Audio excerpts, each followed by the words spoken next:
هقول ايه بس يا اختي في جيراني اللي ما يتعشروش دول ابدا. انت عارفه يا حبيبتي ان انا طول عمري نظيفه وشملوله وحاجتي دايما زي الفل، وده علشان بقى اغسل اول باول، ما اخليش غسيل يتكوم على التاني ابدا. لكن تقولي ايه بقى في الجيران اللي بيغيروا مني هيطقوا مني؟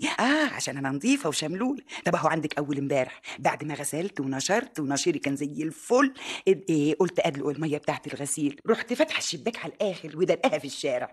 اتبي ست ام نجاة اللي ساكنه جنبينا كانت فايته تحت الشباك ونزلت عليها ميه الغسيل غرقتها. بصت لي اختي وراحت زعقه: ايه الميه دي ميه الغسيل يا اختي عقبال عندكم. وهي ميه الغسيل تترمي من الشبابيك برضو يا خالتي بامبا؟ اما انت امرك عجب قوي يا ست ام نجاة. ارميها يا اختي مطرح مرميها، انت زعلانه ليه؟ مش عايزاني ازعل يا خالتي بامبا؟ والميه نزلت عليا غرقتني وغرقت الهدوم اللي انا لابساها.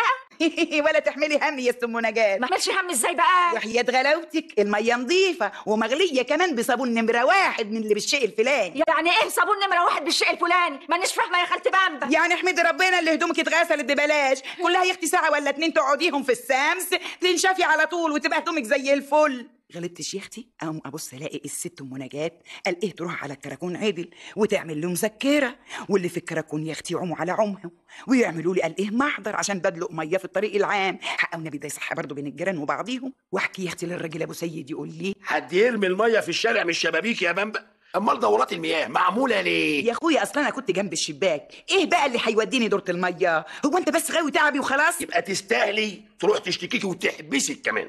انت يا راجل انت معايا ولا مع الكراكون؟ يا بامبا انا مع الحق.